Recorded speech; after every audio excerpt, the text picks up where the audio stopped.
হওয়ার জন্য কি শর্ত আছে? পানি পাক হওয়ার জন্য শর্ত হচ্ছে তিনটা। পানির নিজস্ব একটা রং আছে,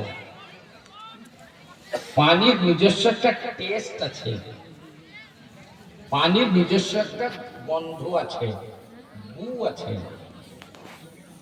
নবী আমার হাতে পানি নিয়ে উম্মতকে বুঝালেন যে পানিটাতে চেহারা ধৌত করবে, উযু করবে, পূর্বে হাতের তলায় পানিটা নাও, নিয়ে টেস্ট করো এর রংটা, এর কালারটা সঠিক আছে কিনা।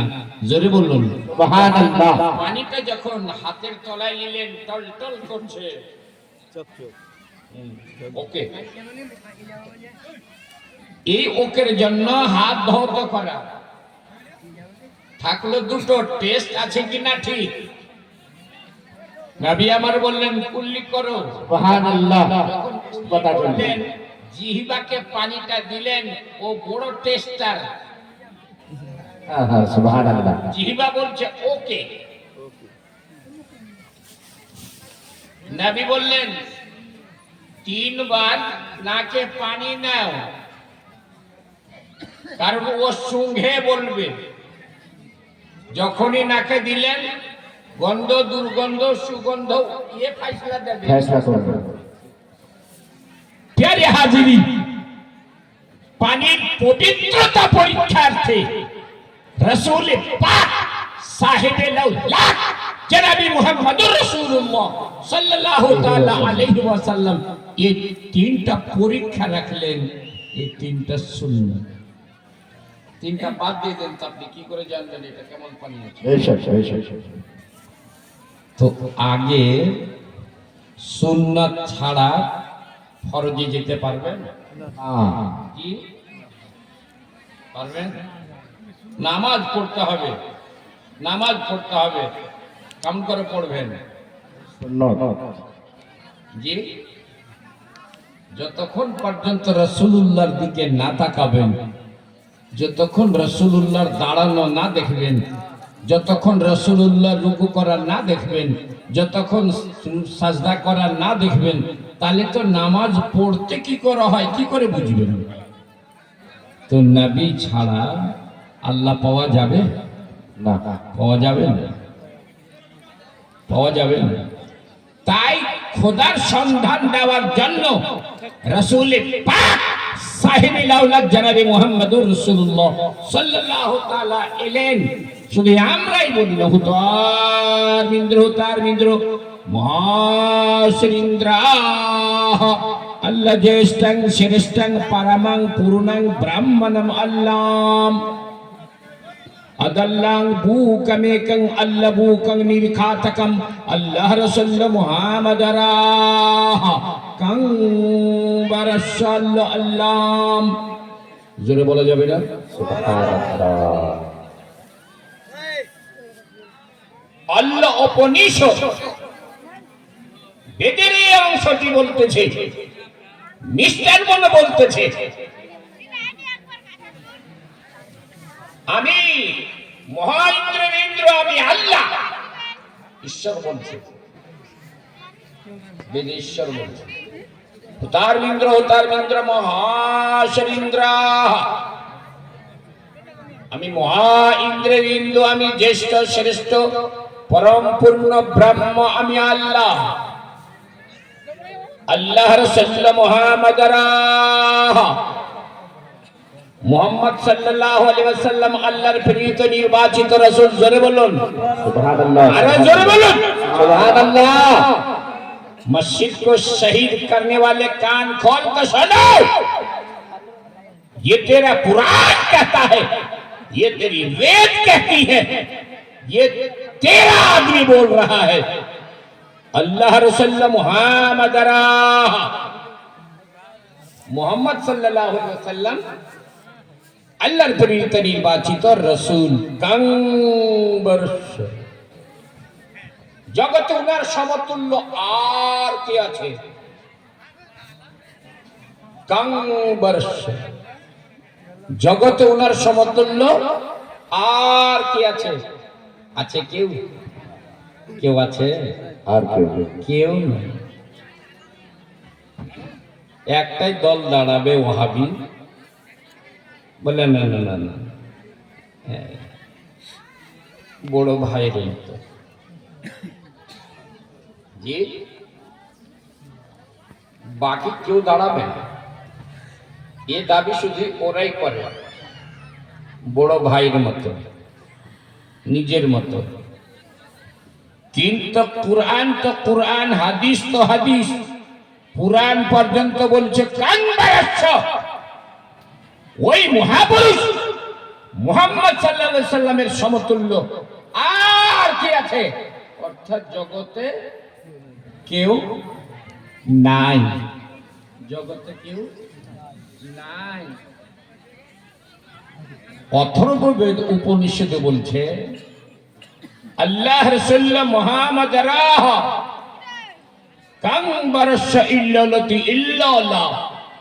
মুহাম্মদ সাল্লাল্লাহু আলাইহি ওয়াসাল্লাম ওই আল্লাহর রাসূল যে আল্লাহ ছাড়া অন্য কেউ উপাস্য নাই। জোরে বলুন সুবহানাল্লাহ। আজ কত তারিখ? 21 আজকে 22 হয়ে গেল, 22 হয়ে গেল, 21 ভুল মিটে গেল। 22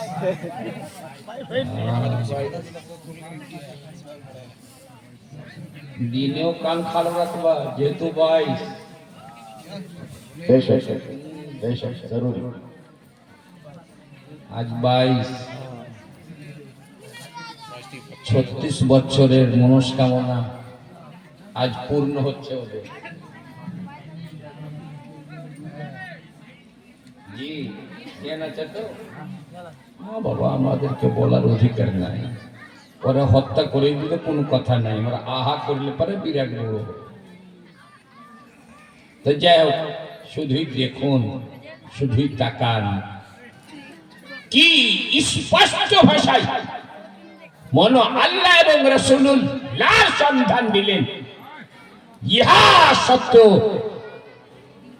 ওরা যদি আল্লাহ আল্লাহ রসুলের নাম উচ্চারণ করতে না চায়, একটা জীব, একটা হাড়ধর্মী। এই জন্য মিস্টার মনো উত্তরায়ণ পে অনকথা অনকাহি পঞ্চম পেজে পরিচ্ছেদে স্পষ্ট করে দিয়েছেন।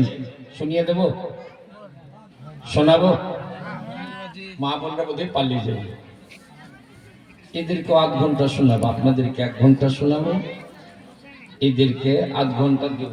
অনেক রাত ধরে জেগে আছে, এদেরকে দেব। আমি এই উড়া হয়ে ওয়াজের 2টো পাঠ করি, কিছু পিটার পরে কিছু শুট করি। কারণ এ মুসলমান শুধু শুনতে, সে আমল করে না। এদেরকে শোনাই না কেউ আমলের কথা, ভাবছে জালসা করলি জানতে চলে যাব। জি না, হ্যাঁ ধ্যান রাখবেন। লা ইলাহা হরতি পাপা মিল ইলাহ পরম পাদম জন্ম বৈকণ্ঠ পরপনতীত জপি নামে মুহাম্মদম। জোরে বলুন সুবহানাল্লাহ। আরে জোরে সুবহানাল্লাহ। লা ইলাহা পাঠ করলে জীবনের গুনাহ মাফ হয়ে যাবে। সুবহানাল্লাহ। লা ইলাহা হরতি পাপা, যতই পাপ থাকুক না কেন সব হরণ শেষ, মাফ হয়ে যাবে। ইল্লাল্লাহ পরম পাদম, লা ইলাহার সঙ্গে যদি ইল্লাল্লাহ যোগ দাও, প্রচুর সম্মানের অধিকারী হবা।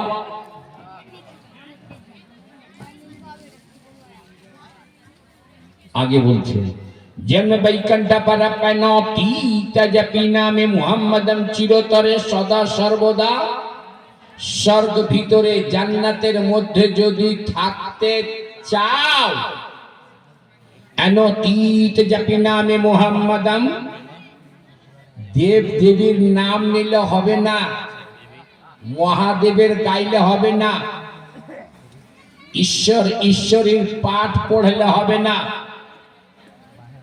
বিষ্ণু পাঠ করলে হবে না। চিরতরে স্বর্গে যদি বাস করতে চাও, মুহাম্মদুর রাসূলুল্লাহর নাম জপো। সুবহানাল্লাহ সুবহানাল্লাহ। বেশ বেশ, মুহাম্মদুর রাসূলুল্লাহ হক है, हक है, हक है।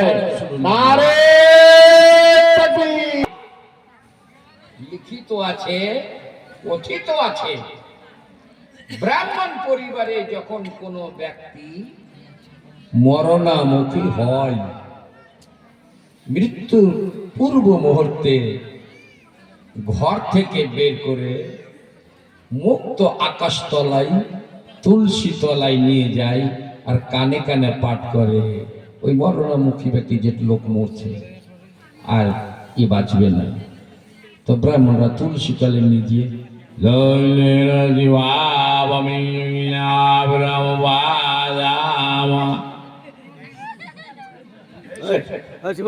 এখানে করো बोले मौलाना मालूम नहीं, अगर इस मंत्र को पढ़ दिया जाए मौत की तकलीफ से आराम पा जाएगा, बड़े सुकून के साथ रूह परवाज करेगी,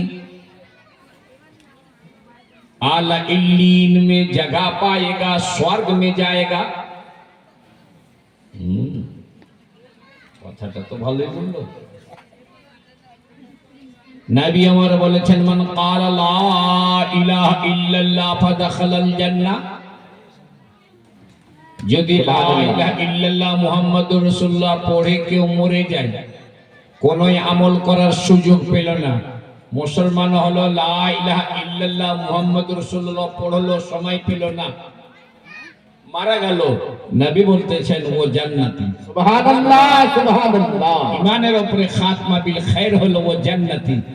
এও বলছে এই মন্ত্রটি পাঠ যদি করে মতের কষ্টের লাঘব ঘটবে, সরলে সহজে প্রাণবায়ু বেরিয়ে যাবে, স্বর্গ ভিতরে স্থান পাবে।